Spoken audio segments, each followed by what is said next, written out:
Picture this leader. She has lots of people wanting to leave her team. She recently lost a couple of good people to a competitor and she neglects her high potentials. Meet the new great leader of talent. Whilst the list above might seem like a total talent disaster, it all depends on how you look at it. Many of our traditional views on how to manage talent are out of step with a disrupted and fast-moving world. We need a fresh perspective on what good and bad talent management looks like. Here are 5 aspects of talent management that would previously have been seen as a negative that ought to be reappraised. Number 1. Lots of people in the team say they're looking for a move.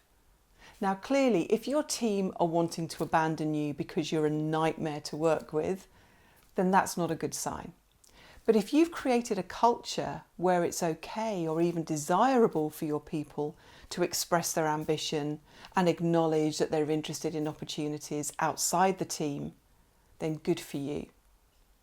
The consumer research organisation Nielsen has won recognition for its Ready to Rotate initiative, where all staff were encouraged to flag their interest in new roles or stretch projects.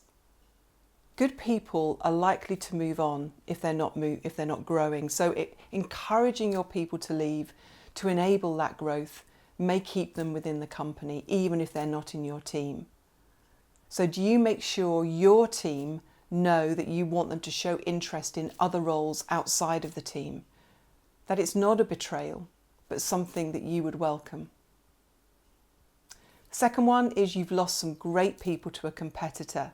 Now I've seen leaders dragged across hot coals for this, but the potential damage really depends on how you handle it. Some leaders take this defection as a personal insult and make the exit as uncomfortable as possible. Whereas LinkedIn took a different approach. They invited ex-employees who'd gone on to great new roles to come back and share how their career had progressed with current LinkedIn employees. They celebrated the fact that as a result of their time at LinkedIn, they'd accelerated their career. Given that many of us are likely to move roles within our sector, great leaders can turn losing talent into a competitor into a positive. So how do you react when your great people leave you? Do you make it a positive experience and keep the door open for a return? The third one, you lose more talent than you keep. Running a talent review with senior leaders can be so painful. You know, their desire to hang on to their best talent rather than see them move to another division can be really obvious. I've heard them complaining, oh, it's not quite the right time, or worse still, even talking down their team members' ability to make them sort of less desirable to their colleagues.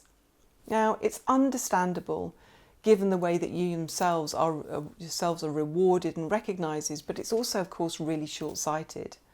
Leaders who proactively encourage their best employees to move across divisional lines are not only doing the company a favour, but they become recognised as net exporters of talent, and so will find being a magnet for future talent easier. So are you a net exporter of talent? You should be shouting it from the rooftops.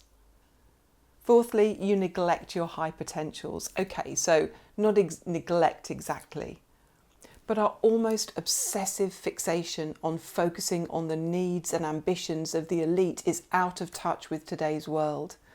The fact that 73% of high potential programs show no return on investment hasn't stopped them from being implemented. The issue with placing our leadership bets on a favoured few are twofold. Firstly, as a leader, you're going to struggle to identify high potential with any real accuracy. It's not because you're stupid, it's just because we suffer from rater bias. And so our assessment of who's going to be great in the future and who isn't is always going to be somewhat flawed. Secondly, potential is always contextual, and we have an increasingly limited understanding of what will be required in the future. So, no matter how good the instructions on the 9-box grid that your HR partner gives you, trying to identify and invest in a small group of people who will be the next generation of leaders is a fairly futile exercise. Great talent leaders of the future will steer clear of high potential programs and will instead think about how they can create environments where the majority of their people can stretch, can play to their strengths, and take advantage of opportunity. So do you focus your talent efforts on the many or the few? And finally, you don't find your successors from within your team. This was once seen as admirable. The concept of only recruiting from a narrow internal pool feels increasingly risky for today's leader. When I was involved in creating leadership succession plans, the interjection of an external was either seen as a failing of the leader to produce an heir, or the need for a benchmark candidate to make sure the internal nominee was up to scratch. But now we would have to question the desirability of any succession plan with only current team members on it. With increasingly flat leadership structures, it's often really tough for the next tier to get the experience they need to take the top job. Only drawing from the names you know and trust results in a lack of diversity and ignores a wealth of talent with fresh perspectives. Of course, it's important to grow your own, but equally great leaders of tomorrow will take a broader view of potential successors and will build a community of future talent that extends beyond the borders of their team and their company. So how are you fostering relationships with potential successors outside of your immediate team and outside of the company? We need to cast off some of our misconceptions of what a great talent leader is and does. We need to let go of the idea that good leaders should be judged by how many people they retain and how long people stay with them.